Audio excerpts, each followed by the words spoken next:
Hi, welcome to another episode of Mellifluous Mondays. I'm your host Disha, and let's get on with it.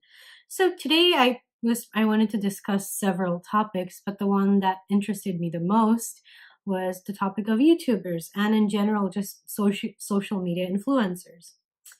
And this topic has always interested me because these YouTubers, they're usually normal people like you and me. What a lot of people don't realize is that a lot of these YouTubers play, more often than not, play a bigger role in influencing our culture than A-list celebrities do. And a big part of the reason is because when YouTubers are recording a YouTube video, they're addressing us, their audience. And this leads to their audience thinking that they have a more personal connection with these people. And a lot of the time, these YouTubers, they just, talk about their own lives, talk about just, everyday things. This leads to it being a very comfortable relationship between the viewer and the YouTuber. And what happens is, in a very short amount of time, these YouTubers earn a lot of money and they become millionaires and they become celebrities. They garner millions and millions of followers on Instagram. They have like millions of subscribers and get hundreds and millions of views per year or even per month in some cases for the bigger YouTubers. And what this leads to is that they often get very out of touch with reality. They start to lose their sense of self, and this can be very easily seen because every time this happens, usually there's a YouTube scandal. And some of these biggest examples, which I'm going to talk about today, are the scandals of Logan and Jake Paul, the brothers from Vine. Now, before I get into all of that, let me tell you about how these YouTubers earn money. Once you start a channel and you reach a certain amount of subscribers, you can apply for the YouTube Partnership Program. Now, that number is 25,000. So once you get 25,000 subscribers, you can go to YouTube and you can fill out an application for a partnership program. And what a partnership does is that it gives you a verified check mark. And now that verified check mark allows you to get the topmost and like the best AdSense. Now, AdSense is something which a lot of people don't understand, but it's a fairly easy concept.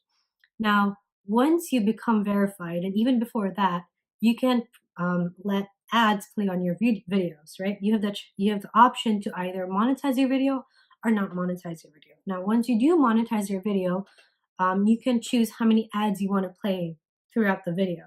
So let's say you want to add in the beginning of the video, in the middle of the video, and at the end of the video.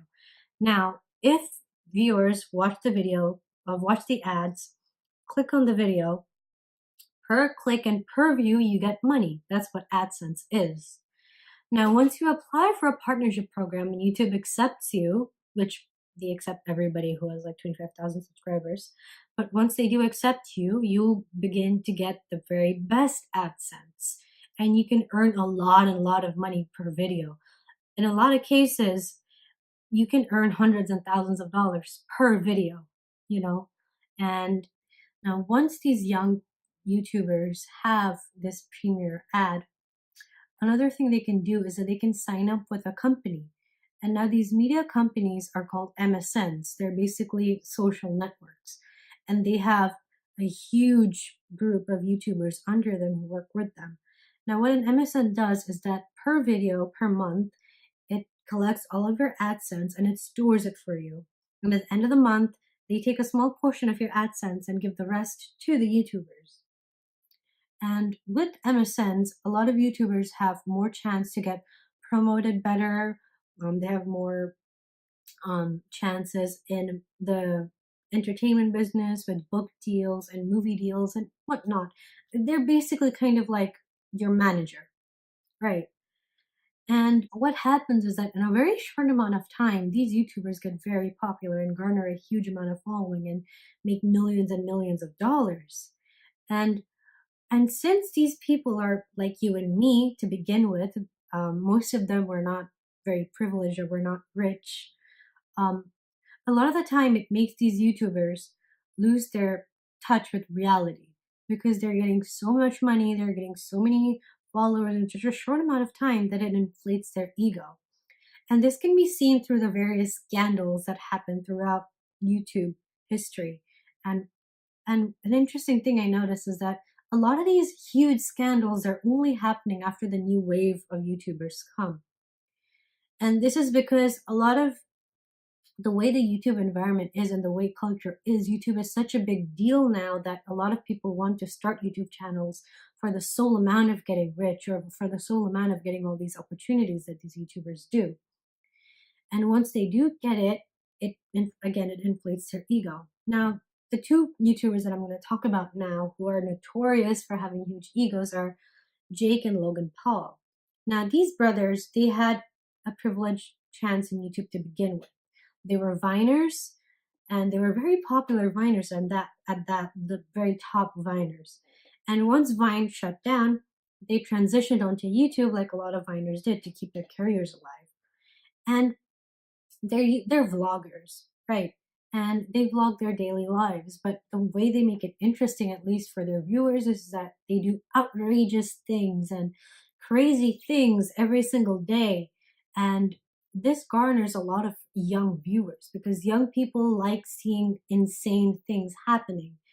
And something that I've noticed again is that a lot of these younger generation people, they enjoy seeing somebody flaunt their wealth. They enjoy seeing people do crazy things because it's not something they get in their own daily life. So they enjoy seeing that. They enjoy somebody else living their dream, basically. And because these, because Jake and Logan Paul and other vloggers like them, they have to churn out daily content, is because that's what vlogging is. It's daily content. You record every day and you release a video every day. So you have to keep on your toes and you have to release content after content after content. And you need creative ideas for that. And due to that, these brothers or anybody like them, they have to come up with outrageous themes. And a lot of the time, what it leads to is a lot of issues. Now, in the case of let me start out with Jake Paul. In this case of Jake Paul, his scandal started out pretty tame compared to what it eventually escalated to. Now, what he was doing to, make his content interesting is he was setting his pool on fire. He was breaking things in his LA Beverly Hills mansion. He was riding down in like motorbikes in the middle of the night through his neighborhood, and it was creating a nuisance and it was creating safety hazards for his neighbors because, again, setting fire to the pool, breaking shit, it's not the best. So neighbors started to complain on him. Now the media got hold of that pretty quickly, and mainstream media nowadays love to go after YouTubers because YouTube is a direct competition to them because more people are opting to watch YouTube than traditional television. And that's even the case with like paparazzi, because there are drama channels, there are paparazzi channels on YouTube. So a lot of these mainstream medias, the moment they get a catch of a scandal, they go after these YouTubers. So obviously it got to mainstream media and people were not very happy. They were pretty angry at Jake Paul and the rest of his crew that they were being so disrespectful, because they were being very disrespectful in the moment. And you can see that these people lost their touch with reality and don't really know how to interact with like normal people. Is that once these news channels came to Jake Paul's neighborhood in front of his house, what he did was he climbed on top of the news van and disrespected basically these people who are just trying to do his job. That was just the first wave. After that, obviously, there was a drama with his ex-girlfriend where she accused him of emotional and physical abuse. And then there was another case where he accused his ex-girlfriend's new boyfriend of assaulting his manager. It's stuff like that. And through all these scandals, you can see how everything for Jake Paul is basically a way to keep his channel alive, how to get more viewers, how to keep getting 4 million, 5 million, even 10 million views per video. These people, they become so immersed in this life, is that that's all they can think about. Now, obviously Jake Paul, that was pretty bad to begin with, but what was worse was his brother Logan Paul. Now, I believe that both of these brothers, they're pretty similar in the levels of being irritating and being a nuisance in general. Now, Logan Paul was pretty liked Up until that point, people preferred him over Jake Paul because obviously Jake Paul was going through scandal through scandal through scandal, and people were like, "Oh, Logan Paul is the better brother." Obviously, people still thought he was annoying because Jake and Logan Paul make this similar type of videos, but people still thought he was better. Now that's until he went to Japan. Now he went to Japan to kind of vlog it. Now, but the only thing is that usually when people go to Japan, and usually when vloggers do go to Japan, they're very respectful because a huge part of Japan's culture is being composed and respectful in public, out in public. Now, that's pretty much the opposite of what Logan Paul is. When Logan Paul went to Japan, he was being loud in the streets, he was stopping traffic, he was throwing raw fish and sea crustaceans at cabs.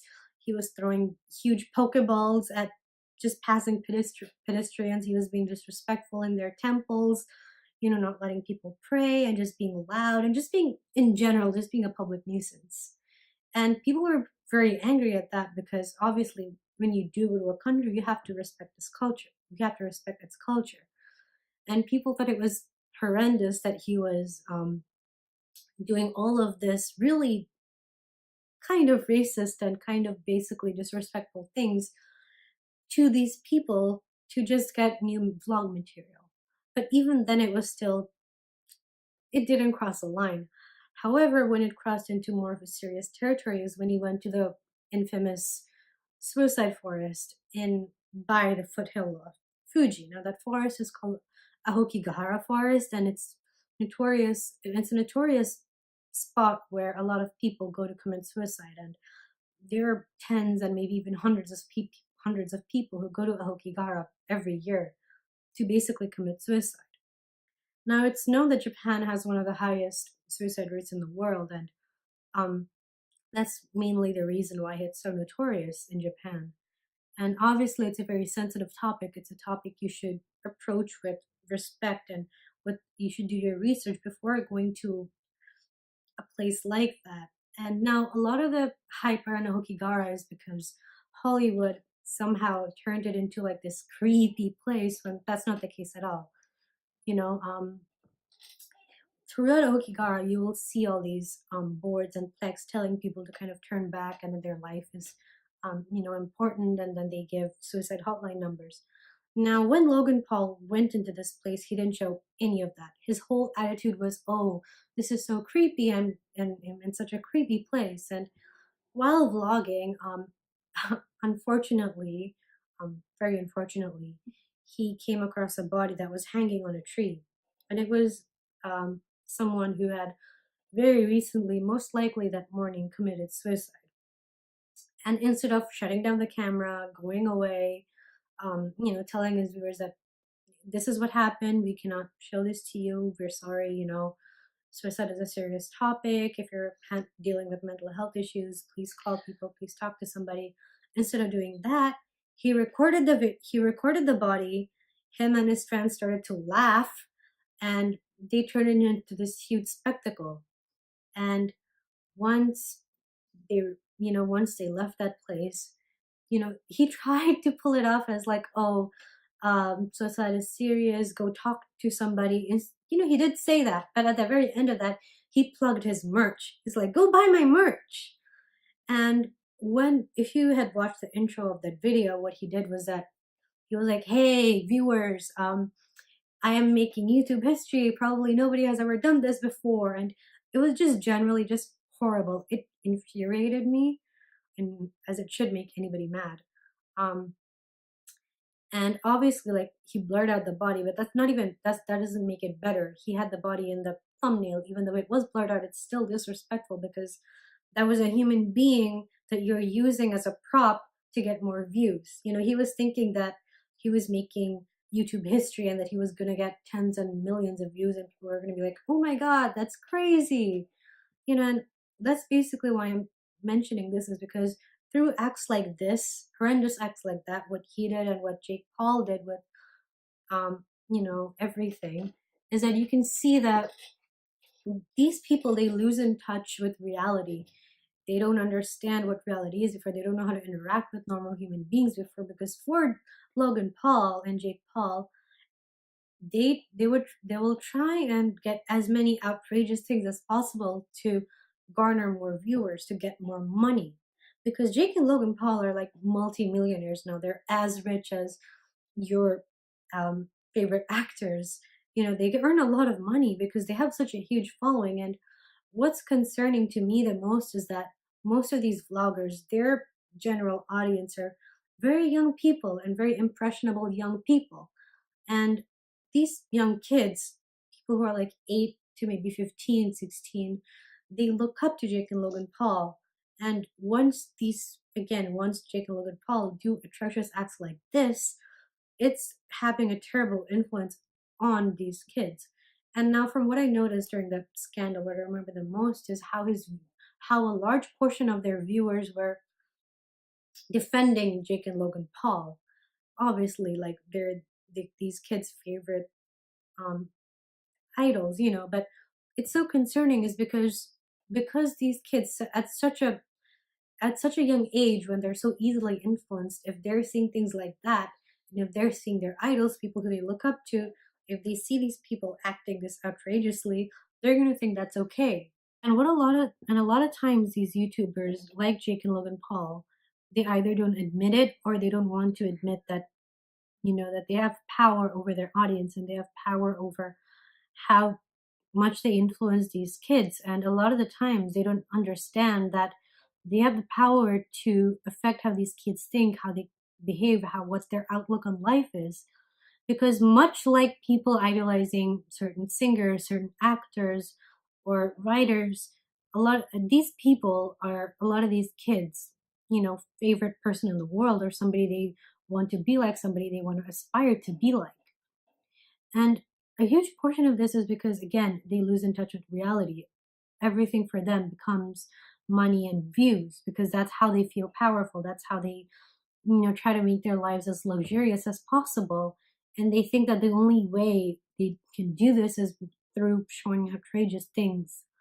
And because it makes them lose in touch with reality, they don't understand um, they don't view other people around them as normal human beings. They view them around as subjects who they could show in their vlogs to make it more interesting. And because they don't view other people around them like human beings, they often mistreat those around them. This could be their own family, this could be your own friends. And that's what happened a lot of these times.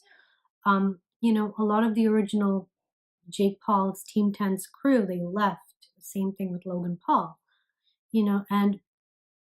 and the first way I think is to like stop people like Jake and Logan Paul from being nuisances or from being disrespectful or from being horrible human beings is not only to stop giving them views and to give better YouTubers views, but it's also like to call them out and to try and raise as much awareness as possible and maybe even go like, start basically to raise as much awareness as you can and to just not give these people any amount of attention because that's what they crave the most. That's what makes them feel validated. Because at the end of the day, these are the type of people who are having a huge impact on our generation because much like celebrities back in the day, these people are celebrities of our time. When people look back during these times, they're going to remember people like Jake and Logan Paul and how negatively they were affecting kids around them and how they were taking advantage of these young impressionable viewers.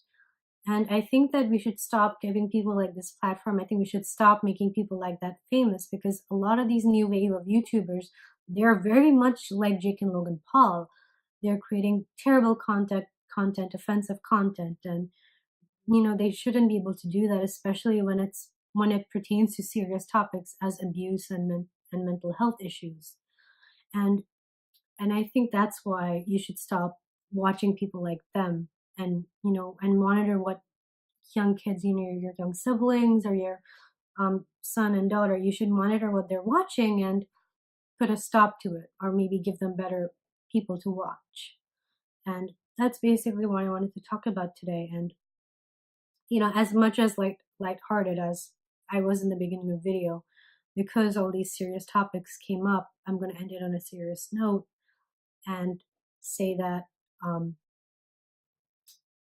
going through YouTube, because it has so many videos and it has so many different types of influencers, there are hundreds and types of influencers, you should be very careful of who you show support to, because by you turning a blind eye to people like Jake and Logan Paul, it's basically in a way enabling these people. So by not, by not watching them, and by not giving them clicks, and by kind of monitoring what those around you watch, you can stop giving attention to these people. And yeah, you should watch better YouTubers in general. And that's basically what I wanted to talk about today. Thank you so much for watching another episode of Mellifluous Mondays. I'll see you next week.